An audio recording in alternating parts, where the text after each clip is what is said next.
Good morning students. आज हमारा topic MSc class से लंदन इक्वेशन है। तो लंदन इक्वेशन किसने दी थी? एफ लंदन और एच लंदन ने इन 1935 में 2 इक्वेशंस दी जिनको लंदन इक्वेशन का नाम दिया गया। और उसने क्या एक्सप्लेन किया?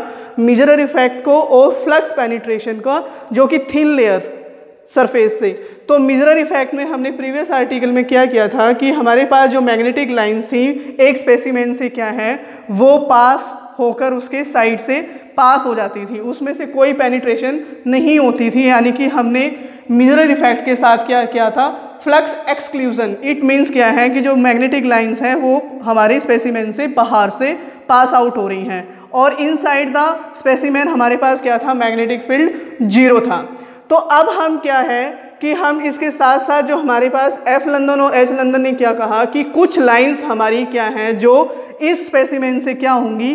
पास हो जाएंगी। जैसे कि इसमें हमने डेफिनेशन में भी बताया है कि flux penetration in the thin surface layer. तो ये जो सरफेस थिन सरफेस लेयर है वो हमारा क्या है? स्पेसिमेन का है।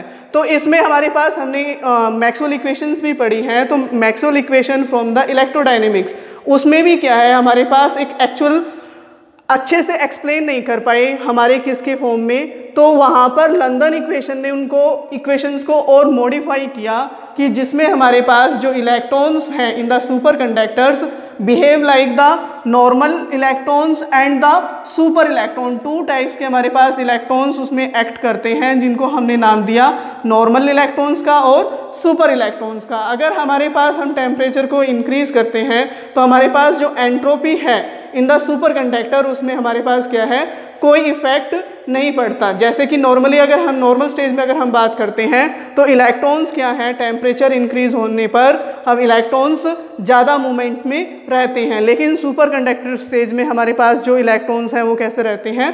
नॉर्मल रहते हैं। तो हम सपोज करें कि हमारे पास जो इलेक्ट्रॉन्स हैं कैसे? Normal and super electrons. तो उसी के अकॉर्डिंग हम इसको डेरिवेशन को एक्सप्लेन करेंगे। अब नोट डाउन और हम अब क्या करेंगे? लंदन इक्वेशन की हम डेरिवेशन को फाइंड आउट करेंगे। नाउ सपोज हम क्या करें? एन और एन एस, यहाँ पर हमारे पास क्या है? Number of normal and super electrons per unit volume.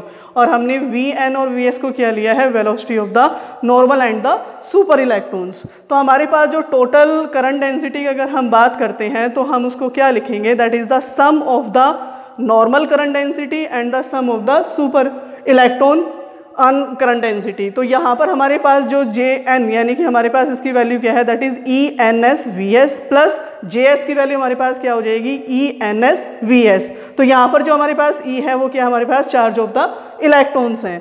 तो हमने according to the Newton's law या हम कह सकते हैं equation of motions for super conductor की अगर हम बात करें तो हमारे पास जो इक्वेशन है वो क्या है? That is F physical to M है। फ्रॉम दिस इक्वेशन हमने ये इक्वेशन फाइंड आउट की है, that is M dvs by dt is equal to E. और m को अगर हम उधर शिफ्ट कर दे तो हमारे पास जो dvs by dt is equal to उसकी वैल्यू क्या आएगी? That is E by M. ये हमारे पास क्या है? Equation first. अगर हम यहाँ पे बिलो द क्रिटिकल टेम्परेचर यानी कि TC की अगर हम बात करें तो वहाँ पर हमारे पास जो टोटल करंट डेंसिटी है that can be assume only due to the super electrons.